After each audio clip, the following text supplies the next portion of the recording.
आगे बढ़ते हैं और आज की एक और बड़ी खबर, ताजमहल पे ढेरों दावे हो रहे हैं। अब एक नया दावा आया है कि जमीन कब्जा कर बनाया गया ताजमहल। जी हां, ये जो ताजमहल है, दावा ये है कि ये ताजमहल जो बनाया गया यहां पहले कुछ और बना था, इस जमीन पर कब्जा किया गया और उसके बाद ताजमहल बना दिया गया। ये दावा कौन कर रहा है, उनकी तस्वीर मैं आपको दिखाने जा रहा हूं। ये जो आप देख रहे हैं, ये है दिया कुमारी। फुल स्क्रीन जरा लीजिए। दिया कुमारी के बारे में आपको बताऊंगा, जो ताजमहल पर दावा कर रही है। ये राजकुमारी है और इनका कहना है कि ताजमहल इनके राजघराने की जमीन पर बना हुआ है। आइए, तो कौन है जो ये कह रहा है कि ताजमहल उनकी जमीन पर बना है? ये देखिए, आपके सामने आ गया है ताजमहल, देख रहे हैं, और आप ताजमहल के आगे दिया कुमारी को खड़ा हुआ भी देख रहे हैं, राजकुमारी दिया कुमारी। विवाद के बीच ताजमहल में एक नया दावा सामने आया है। जयपुर राजघराने की राजकुमारी है दरअसल दिया। उनका खुलासा है कि ताजमहल पर उन्होंने अपना मालिकाना हक जताया है, कि ताजमहल के असली वारिस, असली मालकिन तो वो है।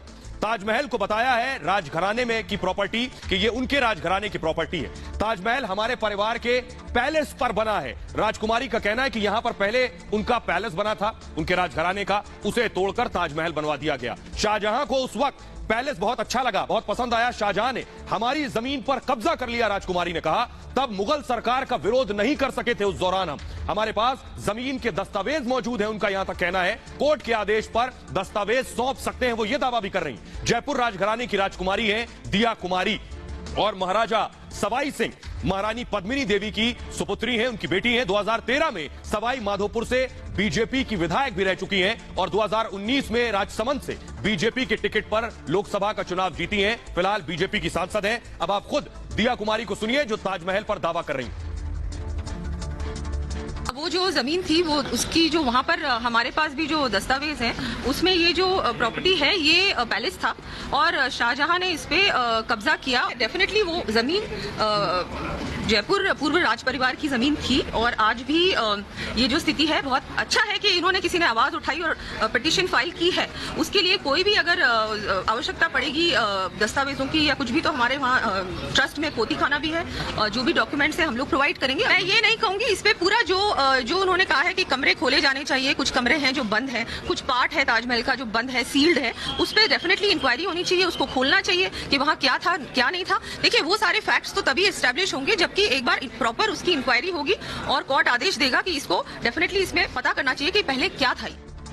तो ताजमहल पर एक और विवाद आ गया है। आइए अब आपको बताता हूं, एक और चिट्ठी सामने आ गई है जो कुछ और दावा कर रही है ताजमहल को लेकर। औरंगजेब का एंगल भी सामने आ गया है। कैसे, ये मैं आपको बताने जा रहा हूं। देखिए जरा, दरअसल औरंगजेब के पत्र से ताजमहल निर्माण को लेकर सस्पेंस खड़ा हो गया। औरंगजेब की एक चिट्ठी सामने आई है।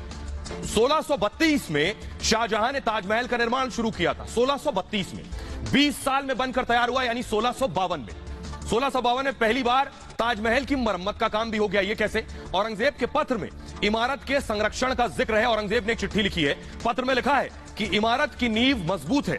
उसमें लिखा है गुंबद से पानी टपकने का भी जिक्र है उसमें। तो सवाल यह है कि 52 में जब बनकर तैयार हुआ तो गुंबद से पानी कैसे टपकने लगा? 4 दिसंबर 1652 को औरंगजेब ने यह खत लिखा था। तो औरंगजेब के इसी पत्र को आधार बनाया गया है ताजमहल को लेकर। ताज 1652 में बना तो गुंबद इतनी जल्दी कैसे लीक हो गया? यह सबसे बड़ा सवाल इस मामले में बना हुआ है। बहरहाल, विवादों का दौर चल रहा है। ज्ञानव्यापी को लेकर भी विवाद चल रहा है। आज ज्ञानव्यापी में कोर्ट में सुनवाई हुई, इससे मुतल्लिक आपको बताएंगे। तो ज्ञानव्यापी पर बड़ी खबर यह है कि अब